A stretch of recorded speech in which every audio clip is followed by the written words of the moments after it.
Bienvenue pour ce rendez-vous hebdomadaire de décryptage de l'actualité économique et géopolitique.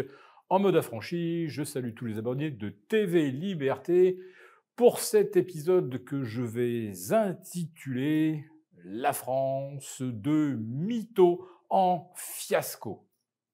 Alors, commencer par le mytho de la guerre à nos portes.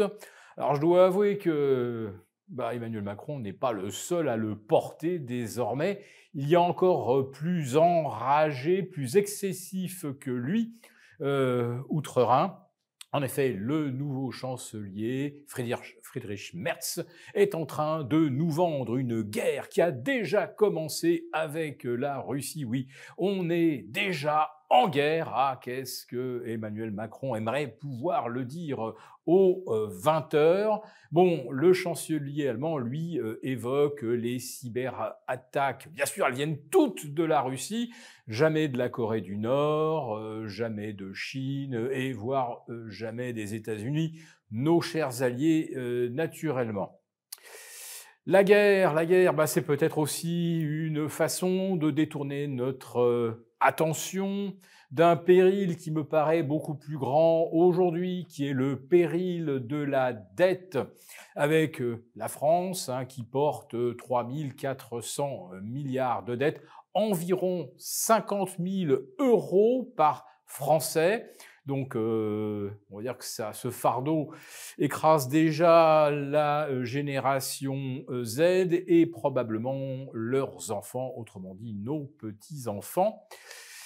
Et nous vendre la guerre, c'est une façon de dire il faut absolument mettre de l'argent tout de suite sur la table pour empêcher Poutine de défiler sous la porte de Brandebourg à Berlin dans 3 ans et sur les Champs-Élysées dans 3 ans et demi. Quoique je ne crois pas du tout à cette hypothèse puisque à Paris nous avons la ZFE et que les chars russes manifestement ne sont ni critère A ni critère B.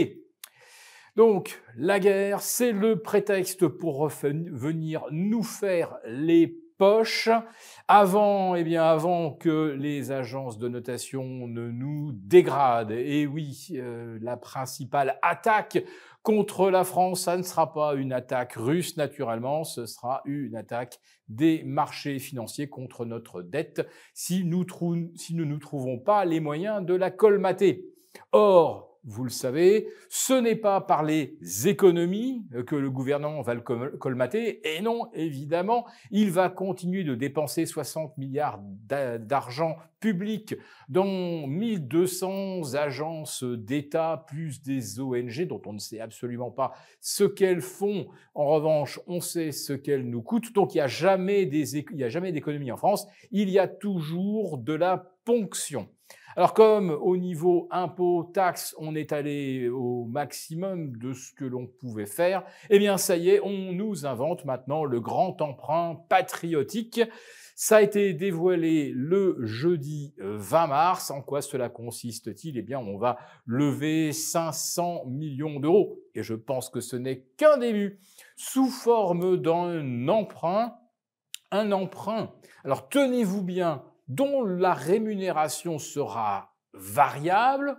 Alors espérons qu'elle soit assise sur l'inflation, mais ça pourrait très bien ne pas être le cas. Mais la vraie douille, c'est que cette souscription bloquera votre argent durant 5 ans.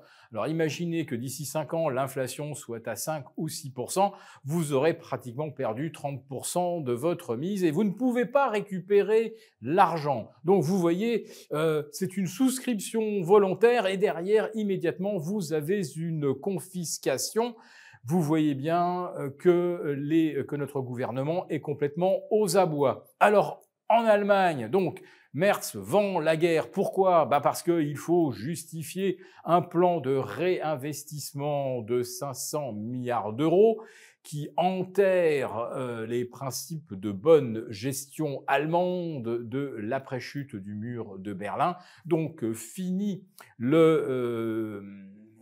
l'écart maximum de 0,35% de déficit, on va aller aujourd'hui, on ne sait pas, à 2 ou 3%. Après tout, la France est bien à 6, l'Allemagne a de la marge. Alors donc, je vous parlais dans le titre de mytho, je vous parlais de fiasco. On peut imaginer qu'un emprunt volontaire, mais où l'argent est bloqué, ça ne va pas rencontrer un succès populaire colossal. Et l'autre fiasco, eh bien, c'est celui de la grande conférence, une sorte d'états généraux des retraites que voulait Bayrou, en expliquant que voilà, on rétablissait le débat démocratique, qu'on allait peut-être rediscuter de mesures qui ont été prises il y a 2 ans à coup de 49.3 et qui ne sont toujours pas passées dans l'opinion. Alors allait-on introduire plus de souplesse dans l'application de la retraite à 64 ans ? Eh ben non, voilà, Bayrou a dit on discutera de tout ce qu'on veut, mais pas d'une remise en cause de la retraite à 64 ans. Et puis il faut croire que l'IFRAP a ses entrées à Bercy et à Matignon, puisqu'en réalité l'IFRAP propose, elle, d'allonger la durée de la carrière de 64 à 65, voire 66 ans. Allez, on attend que M. Édouard Philippe, qui s'est déclaré comme candidat à la présidence de 2027, lui vienne nous promettre la retraite à 67 ans. Donc, ce grand débat sur les retraites est un énorme fiasco. Tout le monde a claqué la porte et d'ailleurs, vous verrez que sur les médias, on n'en parlait déjà plus jeudi et vendredi dernier. C'était, comme on dit, déjà mort et enterré. La crise des subprimes de 2008 nous a coûté cher. La crise du Covid de 2020 a déclenché la plus grosse vague d'inflation depuis les années 70. Et maintenant, l'Europe vient d'annoncer un plan de réarmement massif de 800 milliards d'euros intégralement financé par la dette. Un nouveau all-in monétaire qui pourrait impacter vos économies, votre épargne et votre pouvoir d'achat. Si vous ne comprenez pas ce qui se joue, vous risquez d'en payer le prix. Pour vous préparer, participez à notre sommet inédit intitulé « Au-delà de la dette ». Nous avons réuni Marc Toiti, Tom Benoît, Étienne Henry et moi-même pour un sommet exceptionnel au-delà de la dette. 4 conférences gratuites pour décrypter ce qui arrive et surtout comment s'y préparer. En prime, un Napoléon, une pièce de 20 francs or sera offert à l'un des participants. Les inscriptions ferment bientôt, ne ratez pas le sommet.